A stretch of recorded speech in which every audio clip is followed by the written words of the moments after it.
Hi friends, welcome to the easy tricks study channel. ఈరోజు మనం discuss చేయబోయే topic ఏంటంటే అణువిద్యుత్ ప్లాంట్స్. మన ఇండియాలో ఏవైతే అణువిద్యుత్ ప్లాంట్స్ ఉన్నాయో వాటి కోసం ఈరోజు మనం డిస్కస్ చేయబోతున్నాం. ఈ topic RRB NTPC and remaining competitive ఎగ్జామ్స్లో కూడా ఎక్కువగా రిపీట్ అవుతుంది. అండ్ రీసెంట్గా అయితే చూసుకుంటే NTPC ఎగ్జామ్లో మినిమం ఒక్క బిట్ అయినా చాలా షిఫ్ట్స్లో వచ్చింది. సో డిస్కస్ చేద్దాం. అలాగే మన ఛానల్ని ఫస్ట్ టైం కనుక విజిట్ చేస్తుంటే please like, share, subscribe and పక్కనే ఉన్న బెల్ ఐకాన్ని కూడా ప్రెస్ చేయండి. ఇంకా మన టాపిక్లోకి వెళ్ళిపోదాం. భారత అణు పరిశోధన పితామహుడు అని ఎవరు అని అడిగితే జహంగీర్ బాబా. భారత అణు పరిశోధన పితామహుడు ఎవరండి? జహంగీర్ బాబా. కొడంకుల అణువిద్యుత్ ప్లాంట్. కొడంకుల అణువిద్యుత్ ప్లాంట్ ఎక్కడుంది అంటే తమిళనాడులో ఉంది. అండ్ దీని యొక్క స్పెషాలిటీ ఏంటంటే భారతదేశంలో అత్యధిక సామర్థ్యం కలిగిన అణు కర్మాగారం. రీసెంట్గా నేను NTPC ఎగ్జామ్ రాసేటప్పుడు నాకు ఒక బిట్ వచ్చింది, మన ఇండియాలో అతిపెద్ద విద్యుత్ ప్లాంట్ ఏది అనుకొని చెప్పి. అండ్ దాని ఆన్సర్ వచ్చి కొడంకుల అణువిద్యుత్ ప్లాంట్. ఇది ఎక్కడుంది అంటే తమిళనాడులో కలదు. అండ్ నెక్స్ట్ కనుక చూసుకుంటే Tarapur nuclear reactor.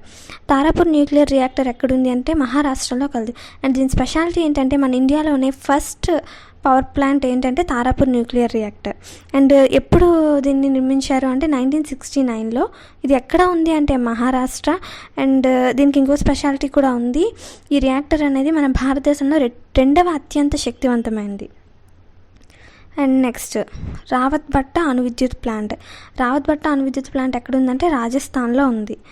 And next ఇది కనుక చూసుకుంటే కైగా అటామిక్ పవర్ ప్లాంట్. ఇది కర్ణాటకలో కలదు.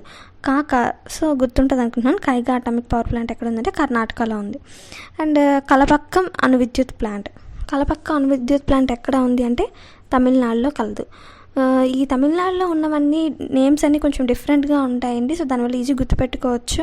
కలపక్కము, కొడంకులము, సో ఇలా ఉన్న వర్డ్స్ అన్నీ మ్యాక్సిమం తమిళనాడుకి చెందినవే. అలా గుర్తుపెట్టుకోండి. అండ్ నెక్స్ట్ కనుక చూసుకుంటే Narora nuclear reactor. Narora nuclear reactor అనేది ఎక్కడ ఉంది అంటే ఉత్తరప్రదేశ్లో కలదు. అండ్ దీని స్పెషాలిటీ ఏంటంటే నరోరా అనేది దేశంలోని అత్యంత సురక్షితమైన అణు కర్మాగారాల్లో ఒకటిగా పరిగణించబడుతుంది. అండ్ ఈ యొక్క న్యూక్లియర్ రియాక్టర్కి మనకి ఒక అవార్డు కూడా వచ్చింది. ఏంటంటే గోల్డెన్ నెమల్ని గెలుచుకుంది. ఇది ఏ ఇయర్లో అంటే 2000లో. దేనికి అని అడిగితే పర్యావరణ నిర్వహణకు గనుక ఈ అవార్డు అనేది బహుకరిస్తారు.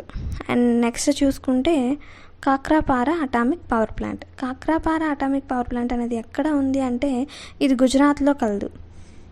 అండ్ నెక్స్ట్ ఇవండి ఇంపార్టెంట్ అణువిద్యుత్ ప్లాంట్స్ ఇన్ ఇండియా.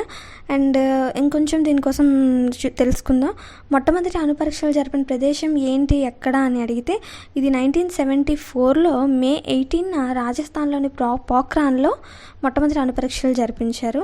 అండ్ మనకు అప్పుడు జరిగిన ఆపరేషన్కి ఒక కోడ్ పెట్టారు. అదేంటంటే బుద్ధుడు నవ్వాడు. అది ఆ ఆపరేషన్ అనేది బుద్ధ జయంతి రోజు జరగడం వలన దానికి బుద్ధుడు నవ్వాడు అని చెప్పి ఆపరేషన్ కోడ్ అనేది పెట్టారు. అండ్ ఇది ఎవరు ప్రధానమంత్రిగా ఉన్నప్పుడు జరిగింది అంటే ఇందిరాగాంధీ గారు ప్రధానమంత్రిగా ఉండేటప్పుడు జరిగింది. అండ్ అలాగే మనకి రెండవసారి కూడా అణుపరీక్షలు జరిపించారు. రెండవసారి అణుపరీక్షలు ఎక్కడ జరిపించారు అంటే ఇది కూడా రాజస్థాన్లోని పోఖ్రాన్లోనే జరిపించారు. అండ్ ఏ ఇయర్లో జరిపించారు అంటే 1998 మే 11-13 ఆ టైంలో జరిపించారనమాట. అండ్ దీనికి ఆపరేషన్కి ఏమని పేరు పెట్టారంటే ఆపరేషన్ శక్తి అని పేరు పెట్టారు. అండ్ అప్పుడు ప్రధాని ఎవరు అంటే అటల్ బిహారీ వాజ్పేయి. మనకి మ్యాక్సిమం పవర్ ప్లాంట్స్ కోసం ఇంపార్టెంట్ ఇన్ఫర్మేషన్ మొత్తం గ్యాదర్ అయినట్టే. మీరు ఏదైనా ఎగ్జామ్కి వెళ్ళేటప్పుడు జస్ట్ రివిజన్కి ఈ వీడియో చూసుకుంటే సరిపోతుందని నా ఒపీనియన్. అండ్ ఇంతవరకు వాచ్ చేసినందుకు thank you so much. Thank you.